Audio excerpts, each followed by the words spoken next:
Welcome to Marissa's Cucina. I'm Marissa. Today we are making chicken scarpariello with a side dish of orzo. Let's get started. For this recipe you will need the following ingredients. I began with the chicken first because it wasn't thawed thoroughly. So here's a pro tip. Put the chicken, boneless chicken that is in these bags, and then I put it in water and it was able to defrost. Secondly, you're going to need salt and pepper. I have them here. You're also going to need poultry seasoning. It's right here. You're also going to need olive oil, which is over here. Olio di oliva. We're going to need some of that. You're also going to need 4 red bell peppers. I chose orange, yellow, and red because I like the variety and the colors. That is optional. You can also go with the cherry hot peppers, drained and chopped. I decided to go with the picante hot pickled peppers. It's up to you, it's your choice. It's optional. 8 cloves of garlic, already chopped. 1 cup of dry white wine, so I just picked wine and we're gonna use a cup of this. A cup of stock or broth of chicken, stock or broth. A half a cup of chopped flat parsley, I've already cut it. I wanted a little less parsley. It's according to your taste. You can make this recipe and then you can decide, well, I want less hot peppers, I want more garlic, or I want more pepper, hot pepper or just regular pepper. It's your choice. And then you go with the flat parsley that's already been cut. I already did that for us. And then the some hot pepper jar. There's the juice from the hot peppers, if it's optional, and also orzo with parsley and lemon zest. Here's the orzo. Then let us begin putting it all together. The next step is we're going to turn on the heat. First the skillet, and we're going to add enough olive oil to coat the bottom. If you want to measure it, it's 4 tablespoons, but I'm just going to do it by sight. Just coat the bottom. Okay. The next step is to prepare and season the chicken.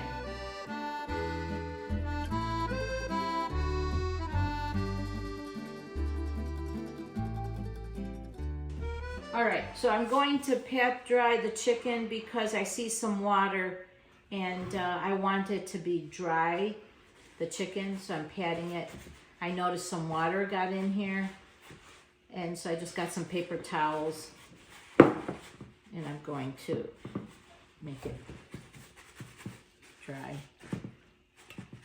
Okay. Once you're done, you can season the chicken. This is about 3 pounds and it's already cut up in small pieces. You can have boneless breast chicken. You can have larger pieces. You can have smaller pieces. I chose like the size of stew meat, but this is chicken, boneless, about 3 pounds and skinless. And now we're gonna season it.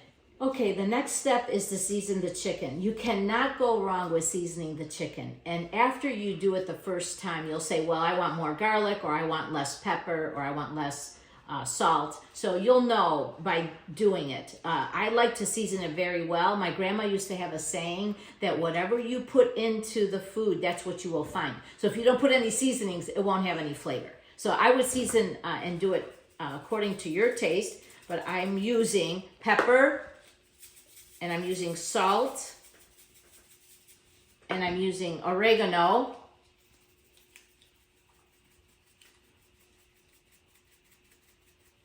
and I'm using garlic powder, and I'm using some poultry seasoning,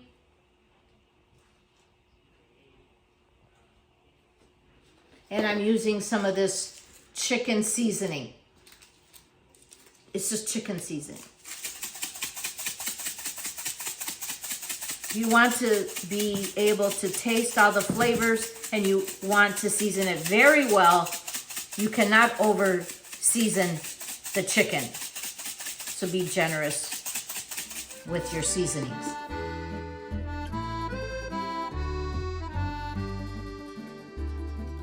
The next step is to go ahead and brown and cook the chicken.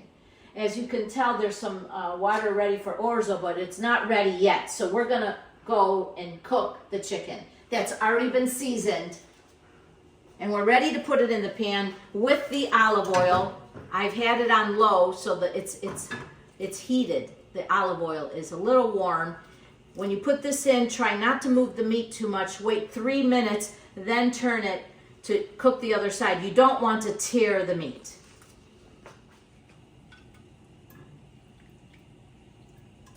I'm trying not to overlap the meat because you want it to cook individually and not on top of each other, or it will not thoroughly cook.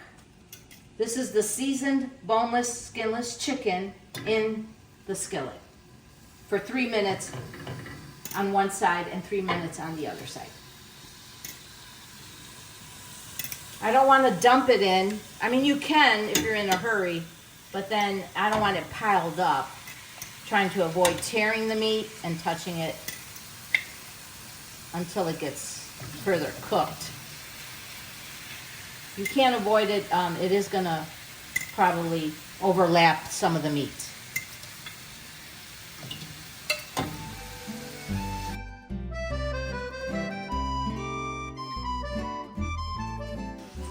The next step is, while the chicken is cooking, I'm going to cook the orzo. I'm going to cook the entire package, and I'm going to add it to boiling water. This is important. The water needs to be rolling, boiling. About 12 minutes. You can add salt if you would like. If you are watching your salt intake, I would say very minimal to no salt. I will add a little bit of salt. And anytime you cook any kind of noodles, rolling, boiling water, and always put a little bit of salt and a little bit of oil. In this case, I'm just using regular vegetable oil, just a drop to do what it needs to cook thoroughly.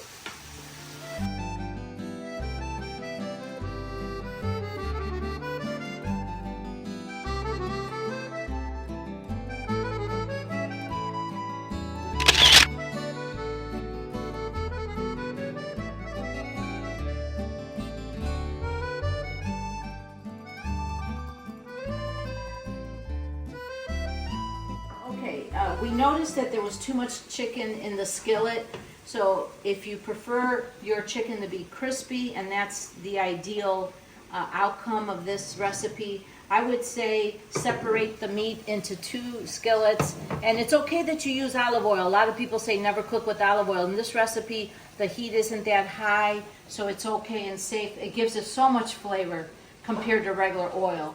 While the chicken is cooking, I noticed that the orzo is ready. It's about 12 minutes, and what we need to do is make sure it's al dente. I'm stirring it, and it's about to be turned off the heat and to drain it. I just wanted to show you that this is how it looks when it's almost done.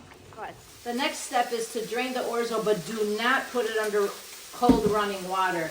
You want to just drain it, and we're going to do the last step of the orzo.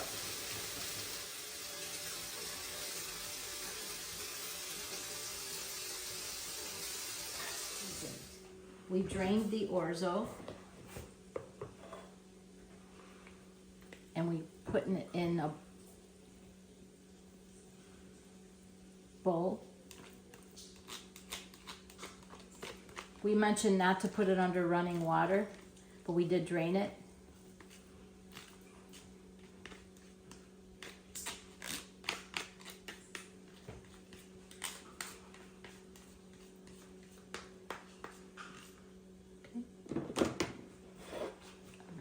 We're going to add salt. I tasted it and it did not have enough salt after it was 12 minutes of cooking. I'm going to add some pepper. Going to add some olive oil. Here we go.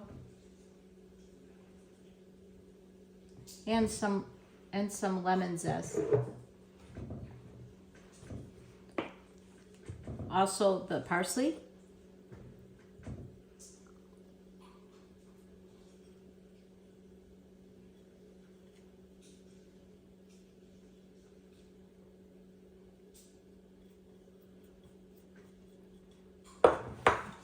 Here's the lemon.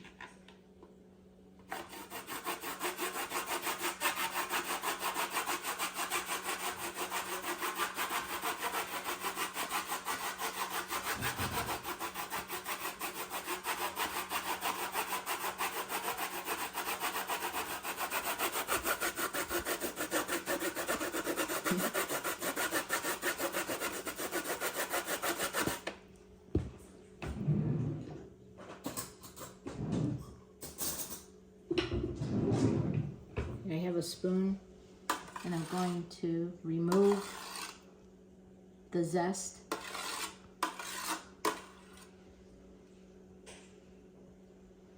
There we go.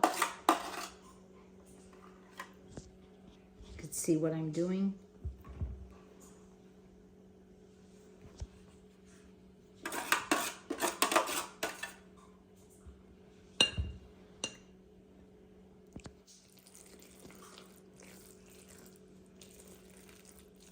Now it's time to stir the lemon zest, the salt, the pepper, and the flat Italian parsley.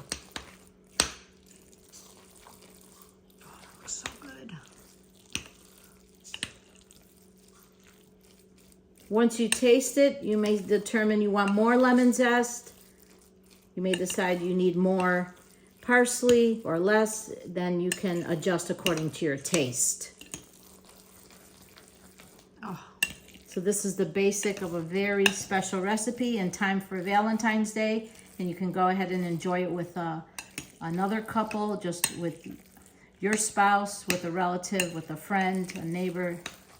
It's very enjoyable and tasty. Enjoy. The next step is to remove the chicken.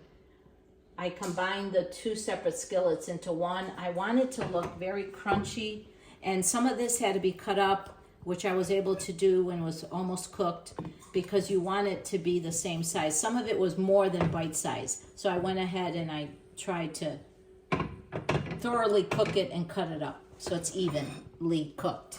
The chicken is going into a platter, a plate.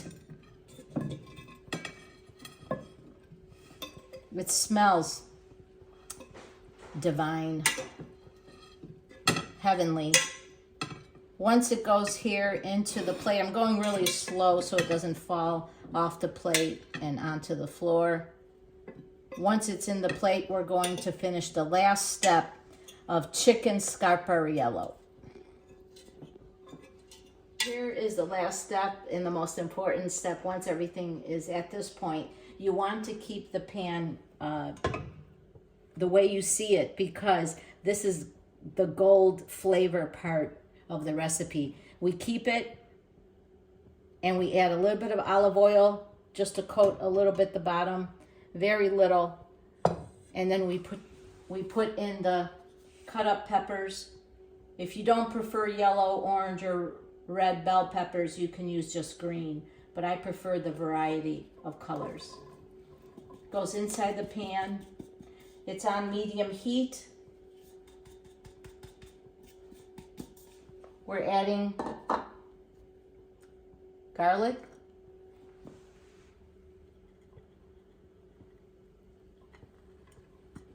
And let this saute.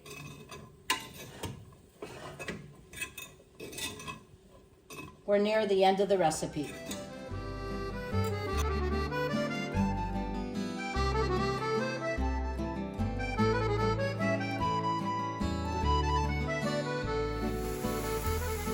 Please note that you can tell from this video that we are picking up the flavor from the bottom of the pan, or the drippings, or whatever you want to call it. That's the gold part that makes this flavor even more flavorful, this recipe. You could add more olive oil if you want to, but I'm just trying to show you that it's trying to gel the flavors with the peppers and the garlic. The next step is we're ready to reduce The wine, you got to put a cup in and let it reduce for a minute. The peppers here are already sauteed. You can add more olive oil if you need to, but it's not necessary if you put plenty before. I'm going to add the white wine.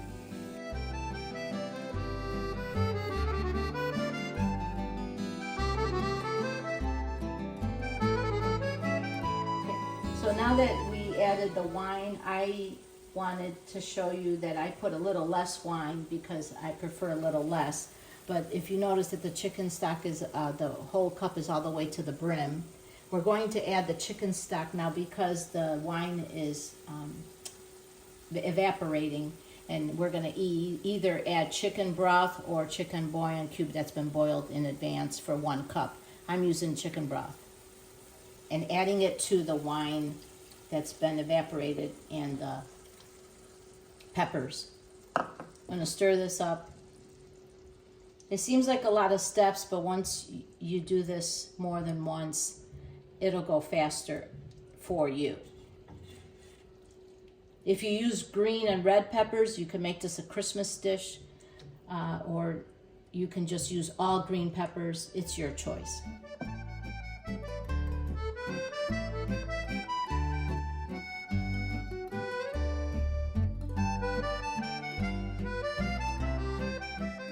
We're going to put the chicken back into the skillet.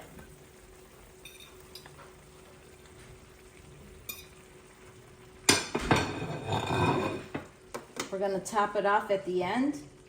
Let's mix this up thoroughly.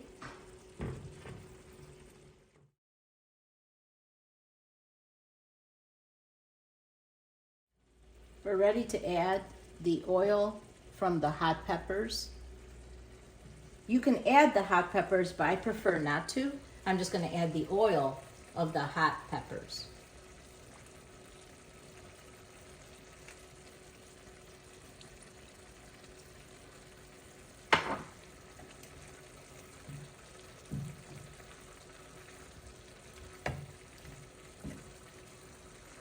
You can also add more or less of the hot peppers and oil, according to taste.